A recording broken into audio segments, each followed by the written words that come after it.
Good morning, good afternoon, or good evening. My name is Amani Munyaka, and today I'm going to be discussing some work I did under the advisement of Jack W. Stokes and Alyssa M. Redmouth while I was an intern at Microsoft Research. Today I'm going to be talking about some work that we did entitled Designing Media Provenance Indicators to Combat Fake Media.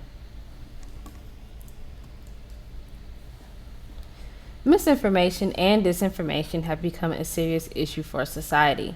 Whether it be a news article, an image, or video, everyday news consumers are now tasked with determining whether or not the information they receive is true, false, or simply has some kind of bias to it.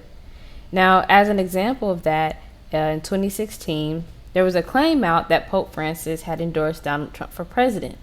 And so when news consumers heard this, they had to figure out whether or not it was true, false, or biased. In order to do this, one solution that they could use are fact checkers. Now, there are lots of fact-checking websites where you can go, where you can type in, a claim, or even sometimes even put a link to a site, and it will tell you whether or not the information is true. So on this screen, I have a snapshot from one of those sites. And for that claim about Pope Francis endorsing Donald Trump, it says, "Note Francis." And it said, "Reports that His Holiness has endorsed Republican presidential candidate Donald Trump originated with a fake news website." So in this case, users were able to figure out whether or not that claim was true, false, or biased simply by using one solution, which is a fact-checking website. Now, when we look at social media sites like Facebook or Twitter, users really have to rely on either other users to tell them whether something is real or not, or they have to rely on the site itself. And so now what we're seeing as another solution to this problem is these social media sites having different fact-checking reminders or even warnings around the messages that are being spread on their site.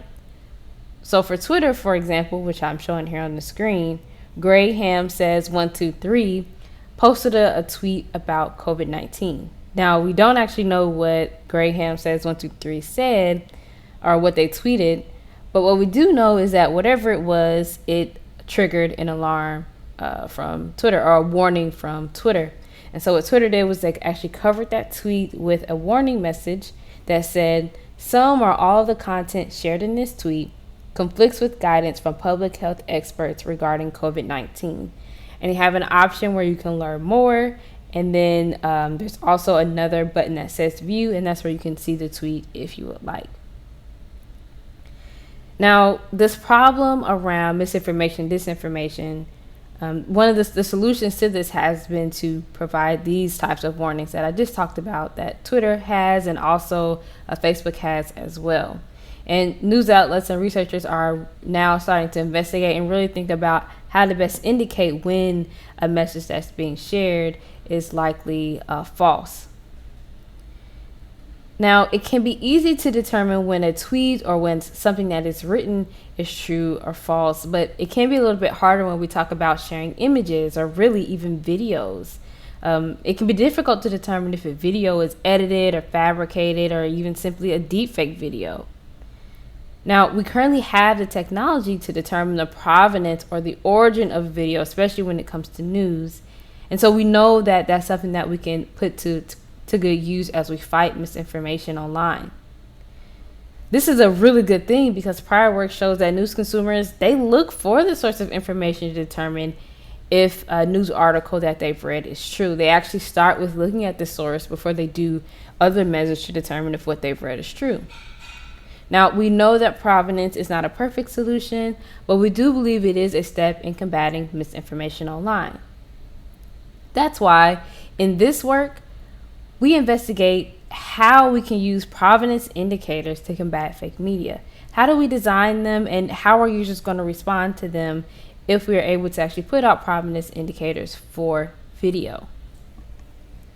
So we investigate the following research questions. Our first question is, do news consumers investigate the accuracy of text image, and video information differently.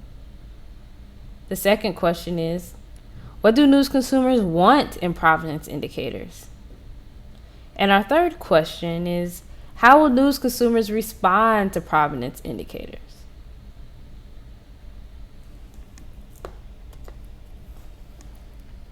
Now, to answer these questions, we did this by conducting 3 studies. And so we conducted some interviews, we also did design studies, and we also conducted a quantitative study as well.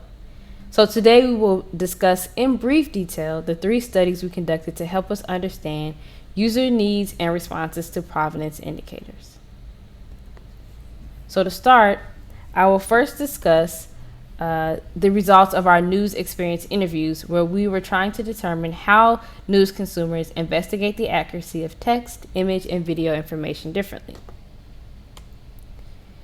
To do this, we conducted some interviews, and during these interviews, we talked about how users looked for misinformation or detected it, and some of their other experiences.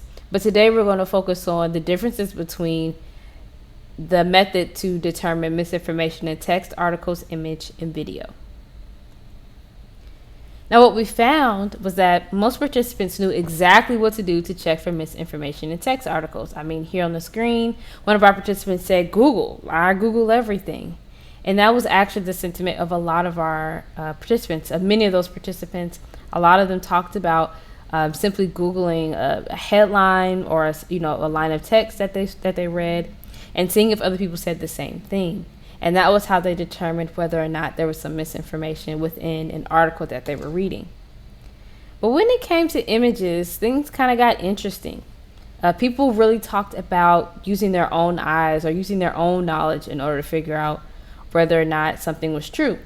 They would say, or like this participant here, they said, yes, you can really tell if the photo's photoshopped if you really know there's no way that's real. There's no way that's real. That's photoshopped. I get a chuckle out of that. Again, this person is talking about knowing if there's misinformation or if an image is edited or presenting something, in a specific way because they can see it with their own eyes. Now, when we get to videos, this is where a lot of our participants just didn't really have a clear-cut answer. And this is shown through what one of our participants said. And they said, no, I'm not able to, meaning no, they were not able to determine if a video was fake or has what kind of misinformation in it. They said, the only way I could check would be to take somebody else's word. You understand what I'm saying? I can't check it. If you're going to check something, you've got to physically check it. And in this case, what this participant was talking about was how when it came to videos, there was really no way for them to know. Like with an image, you could really easily see it if it had been photoshopped. With the video, it can be a little bit difficult. And it would really take you either really being there at whatever event was being recorded or knowing someone that was there or even talking to an expert to try to figure out what was fake and what was real. One common denominator when it came to checking for misinformation, though, even though the images and videos brought some kind of challenge, together in all 3 of these instances, our users talked about looking at the source of the information. So in one instance, when we talk about videos, our users may not have known exactly how to go about checking if a video was fake or manipulated in some way. But what they did say was they were more likely to believe what they were seeing in the video if they had watched it on their favorite news channel, or if it came from a post from their favorite news channel or someone that they trusted, versus just anybody or any random person online.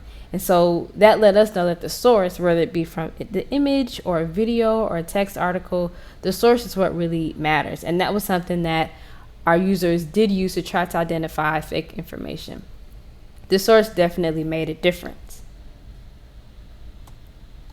So once we were able to identify that news consumers, even though they had difficulty identifying misinformation in image and video, they did rely on the source to figure out whether or not they should trust what they were seeing or hearing in that type of media. So once we knew that, we then went on to try to see what users wanted to see or experience in provenance indicators. So if we were able to tell you what the source was for a video, what would you want to see and how would you want to experience that? So in order to get to the bottom of that question, we used the same methodology that we did for our interviews, where we really were just talking to people about what they wanted to see. We also asked them to create their own design. So we also want them to kind of draw out or really envision what it is that they were hoping to see on the screen. We showed them some design probes, and these were really designs that were either already suggested by prior work for other types of media or things that have been written about previously. And then at the end of the study, we also allowed them to go back to the designs that they had created and make any edits that they felt necessary, so that way we could see what that final product would look like. Now, what we saw was that when it came to verified alerts or alerts that were saying that the source of a video had been validated, a lot of our users wanted a few common things. One item that they had in common was a lot of the designs use the word verified. So we saw many participants using that word in their warning. We also saw a check mark being used often. And then the third thing was the color green. So these are three things that a lot of the designs that the participants came up with that were similar. The other thing that was pretty similar for many of the designs was that a lot of the indicators or warnings were at the bottom of the video. So we only had one participant that wanted something that would be on the screen that you had to click in order to watch the video, but there was only one participant that wanted that, but most of our participants, or many of them I should say, really wanted something that was below the screen. They didn't want something that would kind of interrupt their flow.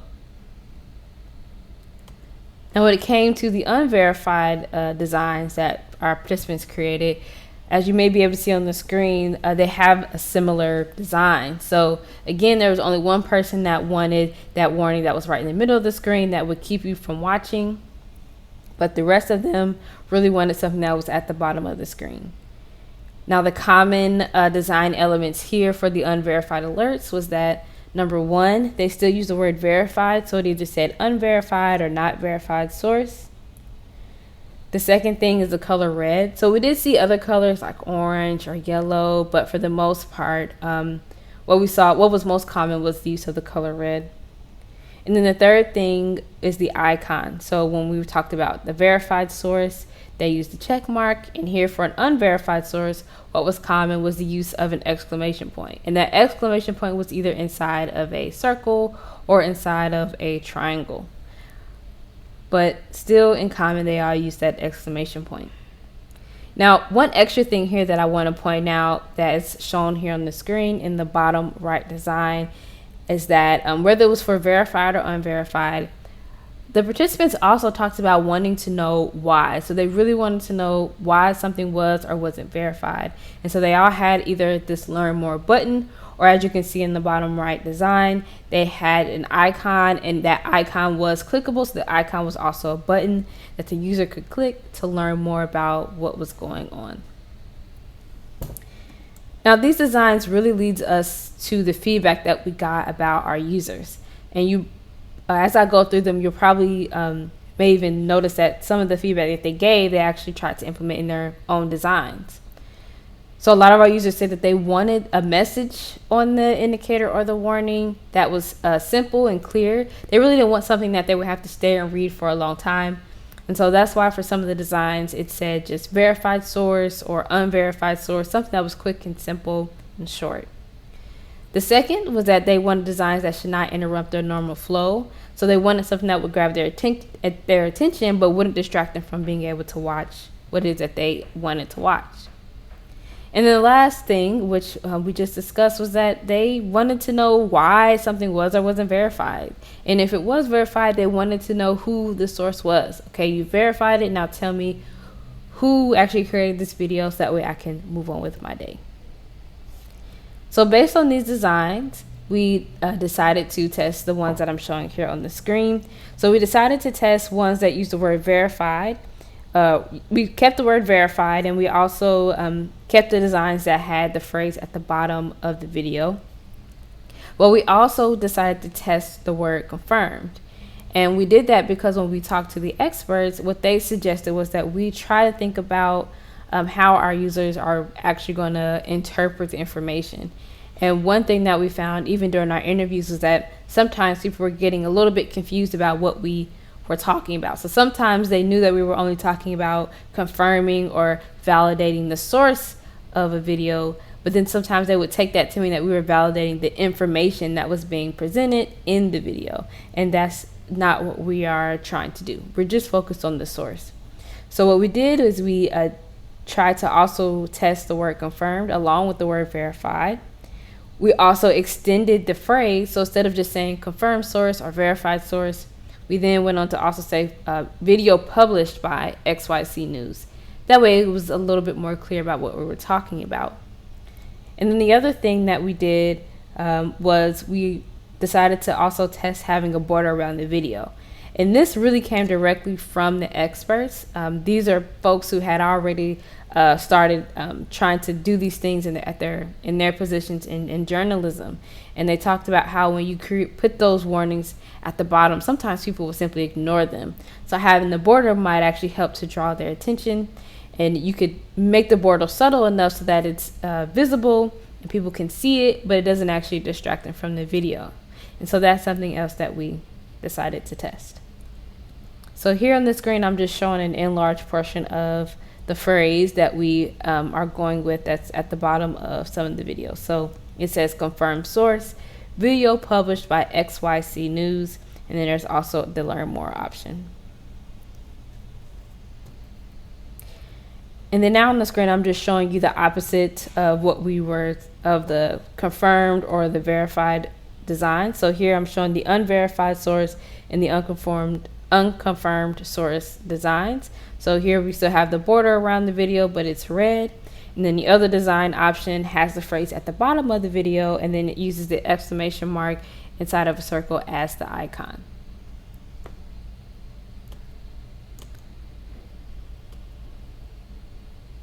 So we've done our interviews to figure out how users investigate the accuracy of text, image, and video differently. And we learned that users, they still look at the source for all three of them. Even though they may have challenges with video, the source still matters. So from there, we went on to see how users wanted to experience provenance indicators for videos.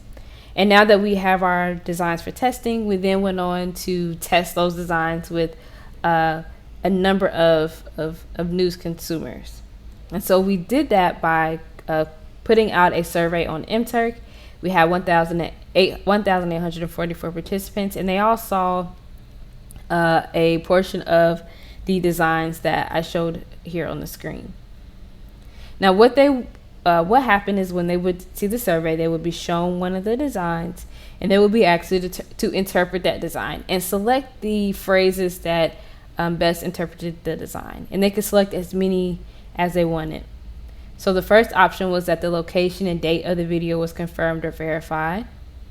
Second was the news agency that produced the video was unconfirmed or verified. The third was the video provides accurate information. The fourth, XYZ News is not a trustworthy source. The fifth, it is recommended that I do not watch this video. The sixth was other, so they could input their own interpretation if none of the ones that we had written down met what they were thinking. And then the seventh was where they could simply say they didn't know what it meant. Now, in this case, the right answer is number 2. The news agency that produced the video was unconfirmed or verified. Now, during our testing, what we found was that the signal word definitely that mattered a lot. So our users really wanted the word verified, but what we saw was that using the word confirmed was better at getting users to select the intended interpretation, meaning that users were more likely to select that it was the news source that was confirmed or verified And they did that more so when we had the word confirmed in that warning underneath the video. Now, our second result was that the phrase length also helped a lot. So when we added those extra words where it says video published by XYZ News instead of just confirmed source XYZ News, that also improved users being able to accurately interpret the warning, accurately interpret the indicator and the warning that we put at the bottom of the video. Now, the third result was kind of interesting because what we saw was that we compared the use of that check mark versus having that green border around the video. And what we saw was that participants, they accurately interpreted trustworthiness more so with the border than with the check mark. And what we mean by that is when they saw that check mark, they thought that also meant that XYZ News was trustworthy. So they also interpreted our warning to mean that XYZ News was trustworthy, and that simply was not what we were trying to convey in our message. So removing that check mark and using the border seemed to get participants to accurately interpret what we were trying to get at. And then our last result here is overgeneralization. So this is actually very much related to our the previous result that I talked about trustworthiness. And that's really that our users tended to read into these warnings a little bit more than what we wanted them to. And what I mean by that is that, yes, they were able to understand that, okay, confirmed video source meant that the source of the video was definitely XYZ News. But then sometimes they took it a step further to also mean that the content in the video was accurate, or they should watch or they shouldn't watch the video. And that's really not what we're trying to get them to do at all. We just want them to know about provenance. Now, when we saw this was happening with our designs, we then went on to compare it to designs that were being used in the real world. And what we saw was that the design for Facebook. So Facebook had a design that at the bottom said disputed by various fact-checking outlets. Now, they don't use this design anymore. They've changed it since then, but they were using this design for a while. And what we saw was that the same overgeneralization that we experienced or saw with our designs was also happening with Facebook's design. So when we put that in a survey, we had users respond to it, we saw that users were reading a lot more into that design than was expected or than was intended as well. And so we put this result out here to say, first, that this definitely happens, but second, that we might want to begin thinking about how we're creating these designs and what that means for the users. We want to make sure that we're creating designs that are very direct and straight to the point and that aren't as easy to misinterpret. Now, we know that people are going to misinterpret no matter what we do. You're not going to get a perfect design, but we can get to a happy medium if we continue to redesign and restructure and continue to test to see how users actually respond to these different types of designs. Now, before I do the conclusion, I do just want to make a brief statement about provenance and just reiterate that our work demonstrates that provenance aids in fact-checking, and it is simply a part of the process, but provenance does not necessarily equal that information is true or false. That we don't believe that at all, and we also know that our participants didn't believe it either.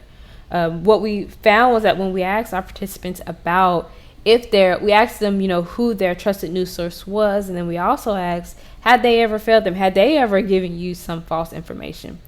And some of our participants brought up different instances, and in particular, there was one that came up multiple times. And so in answering that question, one of our participants said, yes, it was during a protest with a Native American man and a teenager smirking, but there was more to the story than what they were portraying. And that's true. And the picture that we have here on the screen is what was taken in the news, where you have this Native American man and a high school boy who's looking at him, and you can see the high schoolers around. And this was a huge news story at a certain point. And what we do know is that, news stories had one version of the story that kind of came out, and then there were some retractions made from some news outlets, and some people had different stories that they wanted to tell about it. But I'm saying all that to say that users know what the role of provenance is. And they also know that provenance does not equal truthfulness. So the takeaways from this work, or that we hope you take away from today, is that first, identifying the news source is currently a part of the news consumers fact-checking process. Therefore, providing provenance would help users in their investigations. Second, provenance notifications should include concise and clear phrases, the word confirmed, and a border to positively impact user interpretation. Now, the third takeaway is that misinformation warnings can result in overgeneralization of the warning meaning. And what I mean by that is, if you have a warning, whether it be for provenance, misinformation, or anything related to misinformation, just know that that warning can be overgeneralized to mean something more than what you might intend. So it will be important in the future to test these warnings, how people are interpreting them, to make sure that we're designing for the best outcome. And at this time, I just want to say thank you. I also want to do a brief shout out to my collaborators, Jack Stokes and Alyssa Redmiles. And at this time, we'll take some questions. Thank you.